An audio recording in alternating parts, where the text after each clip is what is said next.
આપણા સંતાનોને શીખવતા જ નથી કે જોવાથી થાય ને એને તો આકર્ષણ કહેવાય, જાણવાથી થાય એને પ્રેમ કહેવાય. આ ઓળખ આપવાનો આપણને સમય જ નથી. મા બાપ છોકરી માટે ઘર જોવા જાય. એક તો મને આ જોવા જવાની આખી પ્રથા સામે ભયાનક વિરોધ છે. ઘણા લોકો કે અમારી દીકરીને જોવા આવવાના છે, ત્યારે હું હંમેશા કહું કે ટિકિટ રાખજો. 10-10 રૂપિયાની ટિકિટ. છોકરીને જોવે છે ને, ઝૂમાં મૂકી હોય એમ. અને મા બાપ પણ એને વાળ સીધા કરાવી આવે ને, ફેશિયલ કરાવી આવે ને, આમ કરાવી આવે ને, કોઈ દી ન પહેરતી હોય છોકરી બિચારી એને પંજાબી પહેરાવે. શું કામ? એ એમના ઘરમાં કેવી રહેવાની છે એવી જ રજૂ કરો. ન માર્કેટ કરો તમારા બાળકને. એને પણ બહુ ખરાબ લાગે છે આ આખી માર્કેટિંગની પ્રથા. માણસો આવે એને જુએ, ખરીદે ન ખરીદે, ભાવતાઓ કરે. શું કરીએ છીએ આપણે આપણા સંતાનો સાથે, અને શું શીખવી રહ્યા છીએ આપણા દીકરાને? હવે છોકરાઓ બહાર કેફેમાં મળવા જાય. નવા છોકરાઓ એ પણ શીખ્યા છે કે ભાઈ અમે ફેમિલી નહીં, અમે બહાર મળીશું. Very good. બહાર મળવાના હોય તો પણ તમારી દીકરીને કહો કે રોજ જેવી કોલેજ જાય છે ને એવી જા. તને એવી પસંદ કરે ને તો જ સાચો, કારણ કે રોજ એવી જ જોવાનું છે. એકતા કપૂરની પિક્ચરની જેમ આમ જરીવાળી સાડી પહેરીને નહીં ઉઠે તો ઊંઘમાંથી. તમે વિચાર કરો, આ અભિષેક કે આ અજય દેવગન બધા બિચારા પરણ્યા. હવે જે કાજોલ કે જે ઐશ્વર્યાને આપણે જોઈએ છે એ તો કેવી, એના પર મનીષ મલ્હોત્રાએ કામ કર્યું છે, એના પર મિકી કોન્ટ્રાક્ટરે કામ કર્યું છે, એનો મેકઅપ કોકે કર્યો છે, એના વાળ કોકે કર્યા છે ને, અદ્ભુત આમ તમારી સામે આવીને ઊભી રહે તો રૂપરૂપના ને એટલું ઓછું એમ ફોટોશોપ થાય, એ પછી તમને રજૂ કરવામાં આવે. અભિષેકે કે અજય દેવગને તો સવારે એને ઉલ્લી ઉતારતી જોવાની છે. કરીને ઉલ્લી ઉતારતી હોય કે આમ બ્રશ કરતી, કેવી લાગે તમે વિચારો. એને તો એવીને જ પ્રેમ કરવાનો છે. અને જો એવી સ્ત્રીને પ્રેમ કરી શકો તો માનવું કે આ પ્રેમ છે, બાકીનું આકર્ષણ છે. આકર્ષણ ફિઝલ આઉટ થઈ જ જાય છે આપણે કંઈ પણ કરીએ. કેવા દેખાવ છો એ જોઈને જો કોઈએ સંબંધ બાંધ્યો હશે તો એ સંબંધ તૂટી જવાનો એ નક્કી. ક્યારે? ડિપેન્ડ્સ. એનું આકર્ષણ કેટલું ટકે છે એના પર, અથવા તમે કેટલું ટકાવી શકો છો એના પર. મજાની વાત એ છે કે જીવન જીવવા માટે બહુ જ ઓછી ચીજોની જરૂર છે.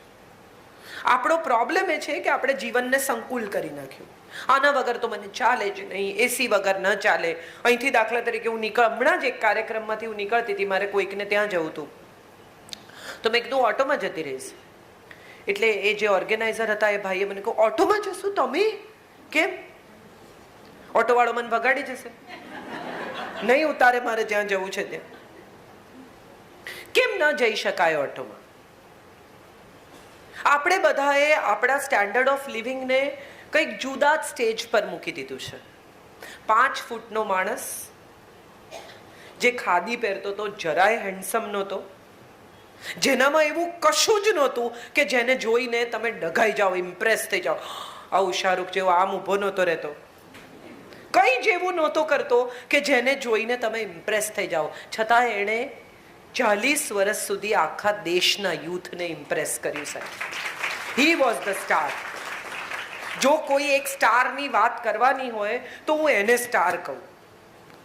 4 દાયકા સુધી જે માણસે યુથને કોન્સ્ટન્ટ લીડ કર્યું, અને દરેક માણસ એની વાત માને. એ કે વિદેશી કપડાની હોળી એટલે ગામે ગામ થઈ જાય. એ કે આમ આ સ્ટાર એન્ડોર્સમેન્ટ જે કરે છે કે આમ પાવડર વાપરો ને આમ તેલ પીઓ ને આમ કરો, એ જે કંઈ કહે છે તે જ મહાત્મા ગાંધીએ કહ્યું, પણ એણે દેશના શ્રેય માટે કહ્યું. શ્રેય અને પ્રેયની વચ્ચે શું ફરક છે એવું આપણે આપણા સંતાનને શીખવતા ભૂલી ગયા, અને આપણે જાણતા પણ નથી. જે પ્રિય છે તે બધું જ સારું છે એવું માનવાનું કોઈ કારણ નથી. આપણે બધા દ્વારકાની આસપાસની જમીનના લોકો હોઈએ તો કૃષ્ણનો દાખલો બહુ મોટો છે આપણી નજર સામે. તમે વિચારી જુઓ કે અહીંયા 100 મુગટ મૂક્યા હોય, 100 લોકોએ આવીને મહાજને મુગટ મૂક્યા પોતપોતાના. તમે કઈ રીતે કોના મુગટ કોનાથી છૂટા પાડો? હીરા માણેક દરેક પાસે છે.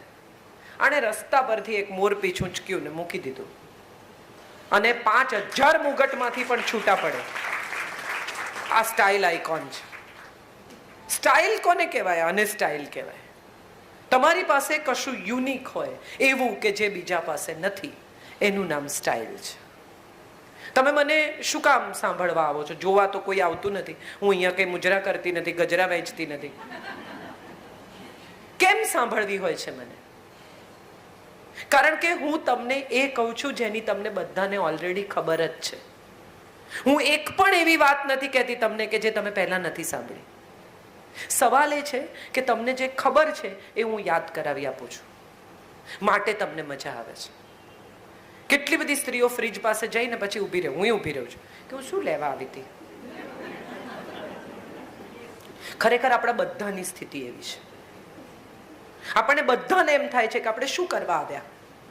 ઉપનિષદો કહે છે, કેમ આવ્યા, શું કરશો, કેટલું રહેશો, ક્યારે જવાના. આ સવાલોના જવાબો આપણી પાસે છે જ નહીં, ને આપણે શોધવાનો પણ પ્રયત્ન નથી કરતા. વિઝામાં જવાબ આપી આવીએ છીએ, કેટલું રહેશો ને ક્યાં જવાના ને કોને મળવાના ને કેમ જવાના ને. એકચ્યુઅલી આવડી મોટી પૃથ્વી પર આપણને આવવાનો વિઝા મળ્યો છે, એનો જવાબ આપણી પાસે નથી.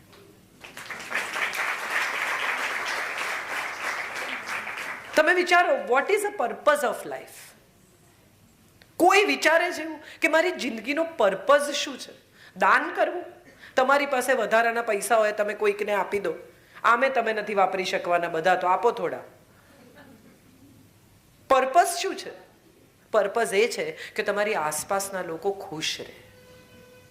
પહેલો પર્પઝ માણસ તરીકેનો, જે મેં કહ્યું ત્યાં હું પાછી આવું છું, make others happy. It's a joy of giving, joy of smiling, joy of making others smile, joy of laughing together. તમે વિચારો, કોઈ ગુજરી જાય, કોઈ જાય આપણને છોડીને, તો આપણે શું યાદ કરીએ છીએ? એણે કેટલા પૈસા બેંકમાં મૂક્યા, એ કેટલી પ્રોપર્ટી મૂકી, આપણે એક જ વાત યાદ કરીએ છીએ એ વ્યક્તિ વિશે કે એણે આપણી સાથે કેવો સમય ગાળ્યો. સ્મૃતિઓ, મેમરીઝ. ખરેખર મેમરીઝ સિવાય કશું જ મૂકીને આપણે જતા જ નથી. પૈસા વાપરી નાખતા આપણા છોકરાને 15 મિનિટ નહીં થાય સાહેબ, કરોડો મૂકીને જાઓ. એ લોકોને આવડે છે કેવી રીતે વાપરવાના. આપણો જીવ નથી ચાલતો. એ લોકોને તો બરાબર આવડે છે. તમે જાવ એની જ રાહ જુએ છે મોટા ભાગના. આ તો તમારો કંટ્રોલ છે. હમણાં એમને કહો કે લે આ 2000 રૂપિયા મને વાપરી બતાવતો, ટેબલ પર બેઠો બેઠો ફોનમાં વાપરી કાઢશે, ઓનલાઈન. ઊભો થઈને બજાર સુધી એ નહીં જાય. વાપરવા એ અઘરી ચીજ જ નથી, ક્યાં વાપરવા એ નક્કી કરવું એ બહુ અઘરી ચીજ છે. હમણાં જ મેં એક દિવસ કહ્યું હતું કે દાન છે ને એ પણ સમજીને કરવું. જે દેખાયું એને, જે માગવા આવ્યું એને આપી દેવાથી જો આપણે એમ માનતા હોઈએ કે આપણે દાન કર્યું, તો હું માનું છું કે ક્યાંક કશેક છૂટવાની આપણી આખી વૃત્તિ છે. હમણાં એક જૈન ધર્મની વિભાવનામાં હું વાત કરવા ગયેલી. તમે વિચારો તો તમને સમજાય, ગીતાના 700 શ્લોક છે. એમાં એક પણ શ્લોકમાં હિન્દુ, સનાતન આવો કોઈ શબ્દ વાપરવામાં આવ્યો નથી. એણે સ્વધર્મ કહ્યું, જેણે કહ્યું, વેદવ્યાસે કહ્યું, કૃષ્ણએ કહ્યું, કૃષ્ણના મોઢે કેવડાવ્યું, જે રીતે તમારે એને મૂકવું. એણે શું કહ્યું? સ્વધર્મે નિધનમ શ્રેયમ. હિન્દુ ધર્મે નિધનમ શ્રેયમ ના.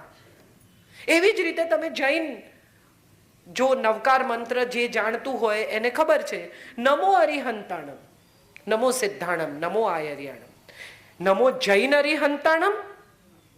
કોઈ પણ અરિહંતને નમન છે, કોઈ પણ સિદ્ધને નમન છે. સર્વ લોકે સર્વ સાહુણમ, આખા લોકમાં બધા સાધુઓને નમન છે. ઇસ્લામે કહ્યું. કેટલા બધા, તમે કોઈ પણ ધર્મ ઉઠાવીને જુઓ તો એમાં લખ્યું છે કે તમે બીજાને ખુશ કરી શકો એ સૌથી સારો ધર્મ. તો જીવન જીવવાની જડીબુટ્ટી એવું જ્યારે કોઈ પૂછે ત્યારે મને એમ થાય કે તમારે લીધે કોઈ સ્માઇલ કરે છે, કોકને મજા આવે છે. એ એમ કે છે કે 10:30 વાગે હું કાજલબેનને રોજ સાંભળું છું. હું એ બોલતા હતા ત્યારે મને હસવું એ આવ્યું કે એમને ઊંઘ ન આવે ત્યારે મને સાંભળે છે, એટલે હું હલરડાની અસર કરું છું ધીરે ધીરે. એટલે આ હવે તમે પણ બધા સમજો કે ઊંઘની ગોળી નહીં લેતા, એ નુકસાન કરશે, ઇવેન્ચ્યુઅલી એની ટેવ પડશે. હું તો કોઈ સાઈડ ઇફેક્ટ વગરની મેડિસિન છું, પેરેલલ શાસ્ત્ર છું આખું. એટલે પ્રયત્ન કરી જોજો, ધીરે ધીરે હાલરડાની અસર થાય, ઊંઘ આવી જાય તો ગોળી નહીં લેવી પડે. બોડીને ઓછું નુકસાન થશે, માઇન્ડને થાય બી ખરું. કદાચ સવારે ઉઠીને તમે એમ કહો કે ચલો આજે હું બ્રેકફાસ્ટ બનાવું, તો પત્નીને આઘાત લાગે કે થયું શું એમ. એક બેન સાયકેટ્રિસ્ટ પાસે ગયા અને એણે કહ્યું કે મારે છૂટાછેડા, મારે નથી રહેવું, આ માણસ સાથે રહેવું જ નથી. એટલે કે પણ થયું શું? તો કે ઘરમાં કોઈ જાતનું કામ કરાવે નહીં, હાથ અડાડે નહીં, કોઈ આ બધું મારે જ કરવાનું, I can not leave with him. પછી બહેનને બહાર બેસાડ્યા, ભાઈને અંદર બોલાવ્યા અને સાયકેટ્રિસ્ટે કહ્યું કે થોડી મદદ કરો યાર, તમને પ્રોબ્લેમ શું છે? આવી સાવ ફાલતુ વાતમાં છૂટાછેડા થઈ જશે તમારા. એટલે ભાઈ ઘરે ગયા, એમણે ખૂબ મનોમંથન કર્યું. બીજે દિવસે 4 વાગે ઘરે આવી ગયા ઓફિસથી, વાસણ ઘસી નાખ્યા, ઝાડુ પોતા કરી નાખ્યા, ઘર ચકાચક, પોતાનું કબાટ ગોઠવી દીધું. 3-4 કલાકમાં તો એમણે 30-40 દિવસની બધી ફરિયાદો મિટાવી દીધી. એટલે પત્ની આવ્યા ઓફિસથી ને એણે જોયું ને એકદમ રડવા માંડ્યા અને ભેટી પડ્યા હસબન્ડને. એટલે હસબન્ડને કહ્યું કે શું થયું? તો કે તમારે આટલું સિરિયસલી લેવાની જરૂર નહોતી, એમ કે છૂટાછેડા પછી તમે કેવી રીતે રહેશો એની પ્રેક્ટિસ બી કરવા માંડ્યા. આ જગત છે સાહેબ.